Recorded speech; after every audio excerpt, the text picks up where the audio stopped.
Welcome to UPSC exam prep. आज है 25 नवंबर 2023 और स्वागत है आपका करंट अफेयर्स न्यूज डिस्कशन में। तो आइए शुरू करते हैं। आज का हमारा पहला आर्टिकल है, अभी एक अध्ययन के दौरान अंटार्कटिका के ऊपर ओजोन छिद्र के आकार में वृद्धि दर्ज की गई है। तो इसके बारे में देखते हैं। अभी 2020-22 के दौरान किए गए एक अध्ययन के अनुसार अंटार्कटिका के ऊपर मौजूद ओजोन छिद्र जो होल है जो बड़ा हो गया है। इसमें 2004 के बाद ये शोधकर्ताओं ने ओजोन छिद्र के कोर में 26% की कमी दर्ज की है। ओजोन छिद्र अंटार्कटिका के ऊपर समताप मंडल का एक ऐसा क्षेत्र है जहां ओजोन परत काफ़ी अधिक इसका क्षरण हुआ है। ओजोन एक अत्यधिक अभिक्रियाशील अणु है। ये 3 ऑक्सीजन परमाणुओं से बनी है। इसमें ओजोन मुख्य रूप से वायुमंडलीय के 2 क्षेत्रों में पाई जाती है। अंटार्कटिका के ऊपर जो ओजोन छिद्र के निर्माण के संभावित कारक, तो इसमें पहला है अंटार्कटिक ध्रुवीय भंवर में परिवर्तन। तो ये दक्षिणी ध्रुव में समताप मंडल में चक्रवात के रूप में वायु का परिसंचरण निर्मित होता है। इस परिसंचरण की वायु राशियाँ हैं वे बहुत ठंडी होती हैं और इस चक्रवातीय परिसंचरण को ध्रुवीय भंवर कहा जाता है। ये ओजोन छिद्र के लिए उत्तरदायी एक जलवायवीय कारक हैं। वनाग्नि और जो ज्वालामुखी उद्गार होते हैं, वनों में आग लगती है और ज्वालामुखी उद्गार होते हैं, उनसे जो निकलने वाला एरोसोल होता है वो भी ओजोन परत को हानि पहुंचाता है। सौर चक्र में परिवर्तन भी ओजोन परत को प्रभावित करता है। जलवायु परिवर्तन और वायुमंडल में जो क्लोरोफ्लोरोकार्बन CFC गैस होती है उसकी प्रचुरता में वृद्धि के कारण भी ओजोन छिद्र तेजी से बढ़ रहा है। ओजोन परत पृथ्वी के वायुमंडल में गैस की एक पतली सील्ड यानी कवच के रूप में कार्य करती है। यह सूर्य की परावैंगनी किरणों को अवशोषित करके पृथ्वी की उनसे रक्षा करती है। मतलब ओजोन परत है, ये जैसे हमारा पृथ्वी हो गया, तो इसके ऊपर से एक ये पतली सी लेयर है और जो सूर्य की जो किरणें आती हैं तो इनको डायरेक्ट नहीं आने से रोकती है ये परत, और उसके बाद छन के ये सूर्य की जो रोशनी आती है तो जो परावैंगनी जो हानिकारक किरणें होती हैं उनको ये रोक लेती है और बाकी जो रोशनी आने देती है जो पृथ्वी पर पड़ती है। मानव द्वारा उत्सर्जित ग्रीन हाउस गैसें ओजोन परत को नष्ट कर रही हैं। इन गैसों का ओजोन क्षयकारी पदार्थ के रूप में भी जाना जाता है। प्रमुख ODS में क्लोरीन, ब्रोमीन का और CFC, कार्बन टेट्राक्लोराइड, हेलोन्स आदि शामिल हैं। 1987 में ODS पर मॉन्ट्रियल प्रोटोकॉल लागू किया गया था। इसका उद्देश्य ODS के उत्पादन और खपत को चरणबद्ध तरीके से समाप्त करना है। इसमें संयुक्त राष्ट्र पर्यावरण कार्यक्रम यानी यूनेप के अनुसार इसमें 4 दशकों के भीतर ओजोन परत की रिकवरी हो सकती है अगर ये सारे जो लागू किए गए उद्देश्य इनको अपनाया जाए। अगर हमारा अगला आर्टिकल है, अभी शोधकर्ताओं ने मेंटल 3D प्रिंटिंग तकनीकी के लागत प्रभावी विकल्प की खोज की है, इसके बारे में तो आइए देख लेते हैं। IIT मंडी जो ये हिमाचल प्रदेश में है, यहाँ के शोधकर्ताओं के अनुसार अभी एक्सट्रूजन आधारित एक मेटल एडिटिव मैन्युफैक्चरिंग यानी AM प्रक्रिया मेटल 3D प्रिंटिंग की अन्य विधियों की तुलना में अधिक लागत प्रभावी है। मेटल AM के अंतर्गत कंप्यूटर एडेड डिजाइन होती है यानी CAD। ये प्रोग्राम या 3D स्कैनिंग के जरिए मजबूत व जटिल घटकों के निर्माण के लिए धातु के महीन पाउडर का इस्तेमाल किया जाता है। इसमें 3D प्रिंटिंग या AM में प्लास्टिक रॉल, थर्मोप्लास्टिक, धातु फाइबर या सिस्मिक जैसी सामग्रियों की क्रमिक परतें बिछाकर ऑब्जेक्ट के प्रोटोटाइप या कार्यरत मॉडल्स बनाए जाते हैं। ये मॉड्यूल्स बनाने के लिए CAD का उपयोग किया जाता है। ये सब ट्रैक्टिव मैन्युफैक्चरिंग यानी पारंपरिक निर्माण के विपरीत है। इसमें सब ट्रैक्टिव मैन्युफैक्चरिंग में ऑब्जेक्ट के निर्माण के लिए मिलिंग मशीन से धातु या प्लास्टिक के टुकड़ों की कटाई और छटाई या उन्हें खोखला किया जाता है। भारत का पहला 3D प्रिंटर डाकघर बेंगलुरु में तैयार किया गया था। तेलंगाना के सिद्दीपेट जिले के जो बुरुगपल्ली में दुनिया का पहला 3D प्रिंटेड मंदिर का निर्माण हुआ है। ध्यान रखना, ये तेलंगाना का सिद्दीपेट जिले के एक बुरुगपल्ली में दुनिया का पहला 3D प्रिंटेड मंदिर तैयार किया गया है। 3D प्रिंटिंग का उपयोग कैसे किया जाता है, 3D प्रिंटिंग का उपयोग कहाँ कहाँ किया जा सकता है, तो इसमें चिकित्सा के क्षेत्र में इसका उपयोग किया जा सकता है। एडवांस एरोस्पेस घटक जैसे कि एयर फ्रेम बनाने आदि में इसका उपयोग किया जा सकता है। उपभोक्ता इलेक्ट्रॉनिक्स, आभूषण क्षेत्र आदि सभी में इसका उपयोग किया जा सकता है। 3D प्रिंटिंग के लाभ क्या होंगे? तो ये ऑन डिमांड प्रिंटिंग के चलते इन्वेंट्री लागत कम होती है इसमें, और ये कम समय में और जो जटिल से जटिल बहुत कठिन डिजाइन होती है उसको भी प्रिंट करने में ये सक्षम होता है। अन्य विधियों की तुलना में ये बहुत कम लाभ शून्य अवशिष्ट उत्पन्न होता है इससे। ये 2020 में इलेक्ट्रॉनिक्स और सूचना प्रौद्योगिकी मंत्रालय ने 3D प्रिंटिंग की क्षमता का दोहन करने के लिए एडिटिव मैन्युफैक्चरिंग के लिए राष्ट्रीय रणनीति जारी की थी। तो ये CAD मॉडल ऐसे, जिसे ये 3D CAD मॉडल है, और ये STL फाइल है इसकी, इस टाइप की तैयार होती है प्रोग्राम में, और फिर स्लाइसिंग सॉफ्टवेयर इसको कमांड करता है। उसके बाद layer slice and tool path तैयार होता है, और उसके बाद AM की प्रक्रिया शुरू होती है, और फाइनल ये इस टाइप का ये 3D ऑब्जेक्ट तैयार हो जाता है।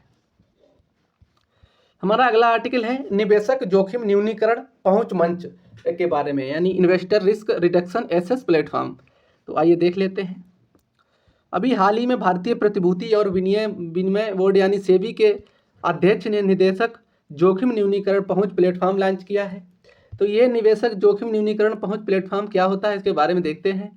इसे प्राथमिक स्थल और आपदा पुनर्प्राप्ति स्थल दोनों पर ट्रेनिंग सदस्यों की ओर से तकनीकी गड़बड़ियों की स्थिति में निवेशकों के सामने जो आने वाले जोखिम हैं उनको कम करने के लिए विकसित किया गया है। इसका उद्देश्य निवेशकों की तकनीकी खराबी या अप्रत्याशित रुकावटों के मामले में IRRA प्लेटफॉर्म का उपयोग करके अपनी जो खुली स्थिति को स्क्वायर ऑफ या बंद करने और लंबित आदेश को रद्द करने के अवसर प्रदान करना है, जो ट्रेडिंग सदस्य के स्थल को अपर्याप्त बना देता है। इसे बाजार में भाग लेने वाले जो निवेशक के लिए जोखिम कम करने के लिए डिजाइन किया गया है। इसका उद्देश्य है नए पद या आदेश देने के लिए नहीं है, बल्कि ये लंबित ऑर्डर को रद्द करने के लिए है। यह प्लेटफॉर्म अपने निवेशकों के लिए इंटरनेट आधारित ट्रेडिंग और वायरलेस टेक्नोलॉजी के माध्यम से सुरक्षा ट्रेडिंग का समर्थन करने वाले जो ट्रेडिंग सदस्यों के लिए उपलब्ध होगा। हालांकि ये एल्गो ट्रेडिंग और संस्थागत ग्राहकों के लिए उपलब्ध नहीं होगा। इसे सभी स्टॉक एक्सचेंज यानी Bombay stock exchange, NSE, NCDEX, MCX और भारतीय महानगर स्टॉक एक्सचेंज द्वारा संयुक्त रूप से विकसित किया गया है। ये प्लेटफॉर्म कैसे काम करेगा? तो स्टॉक एक्सचेंज कनेक्टिविटी ये स्वतः संज्ञान लेना और सोशल मीडिया पोस्ट जैसे मानदंडों की निगरानी भी कर सकते हैं, और ट्रेडिंग सदस्यों द्वारा ऐसे किसी भी अनुरोध के बावजूद भी जरूरत पड़ने पर स्वतः संज्ञान IRRA सेवा को सक्षम करने की पहल कर सकते हैं। ये सेवा एक्सचेंज द्वारा स्वतः संज्ञान से सक्षम की जाएगी, और ये केवल उन सदस्यों के एक्सचेंज ट्रेडिंग सदस्यों की ट्रेडिंग सेवा में व्यवधान की स्थिति में जहां ट्रेडिंग सदस्य एक सदस्य है। मतलब जब कोई सदस्य ट्रेडिंग करता है तो उसमें जो तकनीकी खराबी आती है तो वो अपने जो बॉन्ड वगैरह होते हैं उनको खरीद या बेच नहीं पाता है। अगर बॉन्ड के दाम बढ़ रहे हों या घट रहे हों तो वो तुरंत बेचना चाहे तो उसमें तकनीकी खराबी आ जाती है तो उसको बेच नहीं मिलता है। तो इसमें क्या होता है, ये सरकार ने अब IRRA एक प्लेटफॉर्म लॉन्च किया है, तो इसमें वो ऐड कर देगा उसी टाइम के थ्रू पेंडिंग में, तो उसका जो रिस्क होगा वो रिकवर हो जाएगा। उसका जब भी उसकी तकनीकी खराबी ऐप की सही होगी तो उसका जो इस टाइम जो रेट चल रहा होगा उसी रेट के हिसाब से उसको पैसा दिया जाएगा। तो इसी के लिए सरकार ने एक ग्राहकों को ये सुविधा प्रदान की है। इसके साथ इंटरनेट ट्रेडिंग या वायरलेस तकनीकी का उपयोग करने वाले निवेशकों को SMS ईमेल भेजता है। ये जब ये ट्रेडिंग सदस्य IRRA प्लेटफॉर्म पर स्थानांतरित हो जाता है तो प्रभावित ट्रेडिंग सदस्य के निवेशक अपने विशिष्ट क्लाइंट कोड UCC या निवेशक के पैन नंबर का उपयोग करके एक सुरक्षित लॉगिन सिस्टम के माध्यम से इस प्लेटफॉर्म तक पहुंचने में सक्षम हो जाएंगे। हमारा अगला आर्टिकल है अग्नि पहल के बारे में, तो आइए देख लेते हैं। अभी हाल ही में आयुष मंत्रालय के केंद्रीय आयुर्वेद विज्ञान अनुसंधान परिषद यानी CCRAS ने आयुर्वेद के क्षेत्र में अभ्यास करने वाले चिकित्सकों के लिए आयुर्वेद ज्ञान नैपुण्य पहल अग्नि शुरू की है। तो इसके बारे में देख लेते हैं। इसका उद्देश्य चिकित्सकों के बीच साक्ष्य आधारित अभ्यास की संस्कृति को बढ़ावा देने के साथ विभिन्न रोग स्थितियों में नवीन प्रथाओं और अनुभवों को रिपोर्ट करने के लिए आयुर्वेद चिकित्सकों को एक मंच प्रदान करना है। इस पहल का उद्देश्य क्या है? तो इसमें आयुर्वेद चिकित्सकों के बीच साक्ष्य आधारित अभ्यास की रिपोर्टिंग की संस्कृति को बढ़ावा दिया जाएगा। शिक्षा और शैक्षणिक उद्देश्यों के लिए एक एकल दवा फार्मूलेशन प्रक्रियाओं से संबंधित विभिन्न रोग स्थितियों के लिए रिपोर्ट किए गए जो सफल उपचारात्मक नियमों का दस्तावेजीकरण भी किया जाएगा। अनुसंधान विधियों और अच्छे नैदानिक जो अभ्यासों में प्रशिक्षण के माध्यम से, अनुप्रयोगों और क्षमता निर्माण के माध्यम से डेटाबेस के निर्माण में सहयोग के लिए इच्छुक आयुर्वेद चिकित्सकों की पहचान करना है। वैज्ञानिक सत्यापन और साक्ष्य आधारित मूल्यांकन के माध्यम से व्यवहारिक प्रथाओं का मुख्यधारा में लाने का अनुसंधान करना है। केंद्रीय आयुर्वेद विज्ञान अनुसंधान परिषद के बारे में देख लेते हैं। तो ये भारत सरकार के आयुष मंत्रालय के अधीन एक स्वायत्त निकाय है और ये आयुर्वेद विज्ञान में वैज्ञानिक तर्ज पर अनुसंधान करने और समन्वय करने, तैयार करने या विकसित करने और बढ़ावा देने के लिए भारत में एक शीर्ष निकाय है। परिषद की अनुसंधान गतिविधियों में औषधीय पादप अनुसंधान यानी मेडिको एथनो वनस्पतिक सर्वेक्षण, फार्माकोलॉजी और ऊतक संवर्धन, औषधि मानकीकरण, फार्माकोलॉजिकल अनुसंधान, नैदानिक अनुसंधान, साहित्यिक अनुसंधान और दस्तावेजीकरण, जनजातीय स्वास्थ्य देखभाल अनुसंधान कार्यक्रम इसमें शामिल हैं। इसका मुख्यालय नई दिल्ली में है। हमारा अगला आर्टिकल है वैश्विक डिजिटल सार्वजनिक आधारभूत संरचना कोष के बारे में, यानी global digital public infrastructure repository. तो इसको देख लेते हैं। अभी हाल ही में भारत के प्रधानमंत्री ने भारतीय नेतृत्व वाली 2 पहलों की शुरुआत की घोषणा की है। इसमें वैश्विक सार्वजनिक आधारभूत संरचना कोष और सार्वजनिक प्रभाव निधि शामिल है। तो इसमें वैश्विक डिजिटल सार्वजनिक आधारभूत संरचना के बारे में इसे इलेक्ट्रॉनिक्स और सूचना प्रौद्योगिकी मंत्रालय यानी माइटी द्वारा बनाया गया है। यह एक व्यापक संसाधन केंद्र है जो G20 सदस्यों और अतिथि देशों जो भी G20 सदस्य के अतिथि देश थे, मतलब सदस्य के जो अलावा जो देश अध्यक्षता करता है वो कुछ अन्य देशों को भी बुला सकता है। तो जो भी G20 सदस्य नहीं हैं और बाकी उनको जो बुलाया गया था उनको अतिथि देश बोलेंगे, उनमें आवश्यक सबक और विशेषज्ञता एकत्र करता है। इसका प्राथमिक उद्देश्य डिजिटल सार्वजनिक अवसंरचना यानी DPI के डिजाइन, निर्माण, तैनाती और शासन के लिए आवश्यक विकल्पों और कार्यप्रणाली में ज्ञान अंतराल को पाटना है।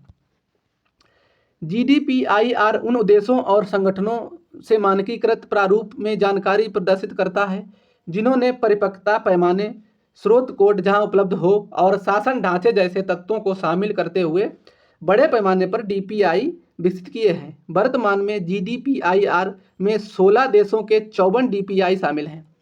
भारतीय DPI जिन्हें GDPIR में शामिल किया गया है उसमें आधार यूनिफाइड पेमेंट इंटरफेस यानी UPI, डिजी लॉकर, उमंग, ई संजीवनी, EPI सेतु, कोविन, सरकारी ई मार्केट प्लस, दीक्षा, ई हॉस्पिटल, पोषण ट्रैकर और आयुष्मान भारत डिजिटल मिशन आदि शामिल हैं।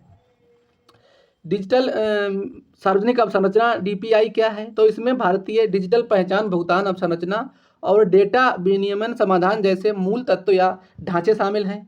ये घटक देशों को अपने नागरिकों को महत्वपूर्ण सेवाएं प्रदान करने और सशक्तिकरण जो करने में बढ़ावा देने और जो डिजिटल समावेशन को बढ़ावा देने के माध्यम से ये जीवन को बेहतर बनाने में महत्वपूर्ण भूमिका निभाते हैं।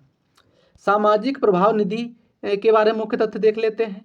तो इसे वैश्विक दक्षिण में DPI कार्यान्वयन को तेजी, जो वैश्विक दक्षिण यानी ग्लोबल साउथ में DPI कार्यान्वयन को तेजी से ट्रैक करने के लिए सरकार के नेतृत्व वाली बहुधारक पहल के रूप में देखा गया है।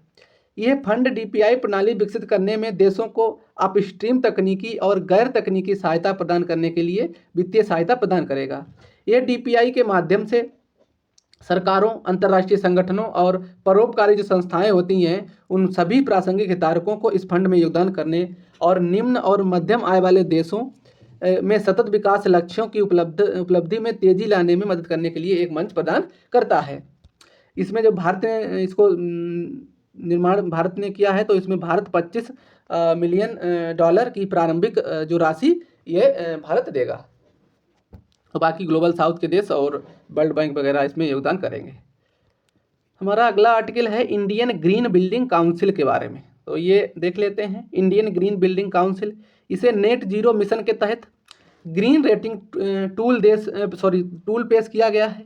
ये टूल देश में ग्रीन बिल्डिंग परियोजनाओं के कार्यान्वयन में तेजी लाएगा। इसमें नेट जीरो कार्बन रेटिंग और अपग्रेडेड रेटिंग सिस्टम को शामिल किया गया है, जैसे green existing building rating version 1.0, green factory rating version 2.0 और ग्रीन कैंपस रेटिंग यानी 1.0। IGBC की स्थापना 2001 में भारतीय उद्योग परिसंघ ने की थी और इसका मुख्यालय हैदराबाद में है। ये हरित परियोजनाओं को प्रमाण पत्र देने वाली जो भारत की एक प्रधान संस्था है। IGBC का विजन भारत को 2025 तक हरित भवनों और ग्रीन बेल्ट इन्वायरमेंट में विश्व में अग्रणी बनाने में मदद करना है। IGBC world green building council का संस्थापक सदस्य है। वर्ल्ड ग्रीन बिल्डिंग काउंसिल पक्षकारों के सम्मेलन में यानी इसमें और इस तरह के अंतर्राष्ट्रीय मंचों पर वैश्विक मुद्दों पर चर्चा में भाग लेती है। हमारा अगला आर्टिकल है डिजिटल ट्विन के बारे में। तो जेनेसिस इंटरनेशनल और सर्वे ऑफ इंडिया ने देश के बड़े शहरों और कस्बों में डिजिटल ट्विन्स बनाने के लिए साझेदारी की घोषणा की है। जेनेसिस इंटरनेशनल के 3D मैपिंग कंपनी है। इसे साझेदारी से अब तक अनुपलब्ध डेटा लेयर को उपलब्ध कराया जाएगा। इसमें उच्च परिशुद्धता वाले 3D data, digital terrain model और डिजिटल सरफेस मॉडल आदि इसमें शामिल हैं। डिजिटल ट्विन वास्तव जगत की किसी वस्तु या ऑब्जेक्ट, व्यक्ति या प्रक्रिया की डिजिटल रूप से प्रस्तुति है। यह तकनीकी इसके परिवेश को डिजिटल संस्करण में दर्शाती है। यह तकनीकी किसी भी संगठन को वास्तविक जीवन की परिस्थितियों और उनके आउटकम्स को डिजिटल रूप से सटीक रूप से प्रस्तुत करते हैं। इसमें बेहतर निर्णय भी लिए जा सकते हैं। सर्वे ऑफ इंडिया भारत की राष्ट्रीय मानचित्रण एजेंसी है। ये विज्ञान और प्रौद्योगिकी विभाग के अधीन कार्य करती है। हमारा अगला आर्टिकल है सगाई हिरण के बारे में। मणिपुर सरकार ने अभी आशंका जताई है कि लोकटक झील में जल विद्युत परियोजना के कारण संगाई जो वहाँ में हिरण पाया जाता है उसको नुकसान पहुँचा सकती है ये परियोजना। तो ये संगाई हिरण के बारे में देख लेते हैं। ये केमुल लामजाओ राष्ट्रीय उद्यान है जो मणिपुर में, वहाँ पर संगाई हिरण का एकमात्र प्राकृतिक पर्यावास है ये, और इसकी IUCN की स्थिति इंडेंजर्ड है। वन्य जीव संरक्षण के अधिनियम 1972 की अनुसूची 1 में ये सूचीबद्ध है। लोकटक झील तो ये पूर्वोत्तर भारत की ताज़ा जल की सबसे बड़ी झील है और ये झील तैरते हुए बायोमास के लिए प्रसिद्ध है जिसे फुमडी कहा जाता है। हमारा अगला आर्टिकल है कंबाला उत्सव के बारे में। तो अभी पहली बार कंबाला उत्सव बेंगलुरु में मनाया जा रहा है। ये कंबाला उत्सव, इसमें भैंसों की दौड़ कराई जाती है और कर्नाटक के तटीय भागों में रहने वाले जो किसान हैं वे इसमें भाग लेते हैं। इसकी शुरुआती धान की फसल काटने के बाद ये उत्सव मनाया जाता है। दक्षिण कन्नड़ जिलों में तुलु भाषी जो क्षेत्र हैं, वहाँ तुलु भाषा बोलते हैं दक्षिण कन्नड़ में लोग, वे इसे नवंबर से मार्च के बीच में मनाते हैं इस उत्सव को, कंबाला उत्सव को। ऐसा माना जाता है कि इसे भरपूर फसल के लिए भगवान शिव के अवतार भगवान कादरी मंजूनाथ के अभिनंदन के लिए इसको मनाया जाता है। हमारा अगला आर्टिकल है देसी यानी digitalisation, education, sustainability and innovation पहल के बारे में। तो इसे भारत और फिनलैंड ने फिनलैंड की देसी पहल पर वार्ता की है। इसमें देसी पहल भारत में फिनलैंड के दूतावास शुरू किया गया है। ये एक कार्यक्रम है जिसे फिनलैंड और भारत के बीच प्राथमिकता के आधार पर आपसी साझेदारी को ये मजबूत करेगा। ये भारत के साथ फिनलैंड का पहला निर्यात संवर्धन कार्यक्रम है और इसमें सभी क्षेत्रक शामिल होंगे। हमारा अगला आर्टिकल है राष्ट्रीय जलमार्ग 1 से ई-कॉमर्स कार्गो की आवाजाही के बारे में। तो इसके बारे में देख लेते हैं। भारतीय अंतर्देशीय जलमार्ग प्राधिकरण और ई-कॉमर्स कंपनी अमेजन ने एक समझौता ज्ञापन पर हस्ताक्षर किए हैं। इस समझौते के तहत अमेजन ग्राहकों के ऑर्डर्स का अंतर्देशीय जलमार्ग राष्ट्रीय मार्ग 1 जो गंगा नदी के से गुजरता है के माध्यम से शिपमेंट कर सकेगी। राष्ट्रीय जलमार्ग 1 में गंगा नदी के इलाहाबाद से हल्दिया तक के खंड शामिल। इसकी लंबाई 1620 किलोमीटर है। इलाहाबाद से हल्दिया के खंड को 1986 में राष्ट्रीय जलमार्ग 1 यानी नेशनल वाटरवे 1 घोषित किया गया था। वर्तमान में 24 जलमार्ग परिचालन में हैं। 2047 तक इनकी संख्या बढ़कर 50 से अधिक हो सकती है। जलमार्ग के लाभ क्या होते हैं? तो इसमें परिवहन की लागत और ईंधन की बचत होती है और ये पर्यावरण के अनुकूल भी होते हैं। हमारा अगला आर्टिकल है जेम्स वेब स्पेस टेलीस्कोप। तो जेम्स वेब स्पेस टेलीस्कोप ने मिल्की वे की जो आकाशगंगा में सघन जो घनी जो केंद्रीय भाग की तस्वीरें ली हैं। इससे इसकी कुछ नई विशेषताओं का पता चलता है। तारों का निर्माण करने वाले इस सघन केंद्रीय क्षेत्र को सैजिटेरिस कहा जाता है। ये सैजिटेरियस ए से लगभग 300 प्रकाश वर्ष दूर स्थित है। सैजिटेरियस ए आकाशगंगा के केंद्र में स्थित एक सुपर ब्लैक होल है। इसमें प्रोटोस्टार भी मौजूद होते हैं। ये ऐसे तारे होते हैं जो अभी भी निर्माण प्रक्रिया से गुजर रहे हैं, मतलब इनका निर्माण अभी भी हो रहा है और इनका द्रव्यमान भी बढ़ रहा है, मतलब ये बढ़ भी रहे हैं अभी। जेम्स वेब स्पेस टेलीस्कोप ने हबल टेलीस्कोप की जगह ली है। ये अब तक का सबसे बड़ा और सबसे शक्तिशाली स्पेस टेलीस्कोप है। इसे नासा, यूरोपीय अंतरिक्ष एजेंसी और कनाडाई अंतरिक्ष एजेंसी ने संयुक्त रूप से तैयार किया है और इसे सूर्य और पृथ्वी प्रणाली के बीच एक लैग्रेंज पॉइंट 2 में स्थापित किया गया है। यह ब्रह्मांड का अवलोकन कर रहा है। इससे ब्रह्मांड की उत्पत्ति के बारे में भी नई जानकारी प्राप्त होगी आने वाले टाइम में। हमारा अगला आर्टिकल है न्यायमूर्ति फातिमा बीबी के बारे में। तो अभी इनका हाल ही में निधन हो गया है, तभी ये चर्चा में आया है आर्टिकल। तो इनका ये 1927 में इनका जन्म हुआ था। ये अभी सुप्रीम कोर्ट की पहली महिला रही थी न्यायमूर्ति फातिमा बीबी। तो इनका जन्म त्रावणकोर, ये केरल में है। इनके पतनमतिट्टा जो जगह है वहाँ हुआ था। वे 1950 में पहली बार बार काउंसिल में स्वर्ण पदक प्राप्त करने वाली पहली महिला लॉ स्नातक थीं। वे 1974 में जिला सत्र न्यायाधीश बनी थीं और 1983 में केरल उच्च न्यायालय की न्यायाधीश नियुक्त की गईं और 1989 से 92 तक वे सुप्रीम कोर्ट की न्यायाधीश रहीं। उन्होंने राष्ट्रीय मानवाधिकार आयोग के सदस्य के रूप में भी कार्य किया और वे जयललिता के जब मुख्यमंत्री थीं वहाँ तमिलनाडु की, उस टाइम वो राज्यपाल भी रहीं। इनके नैतिक मूल्यों में क्या दिखाई देता है? तो इसमें साहस, ईमानदारी, समतावादी विचारधारा आदि इनके नैतिक मूल्य से झलकती है। तो आज के हमारे सारे आर्टिकल फिनिश हो गए। वीडियो को समाप्त करते हैं। अगर वीडियो हमारा कंटेंट अच्छा लगता है तो वीडियो को लाइक करें, चैनल को शेयर करें और चैनल को सब्सक्राइब करें। थैंक यू, धन्यवाद।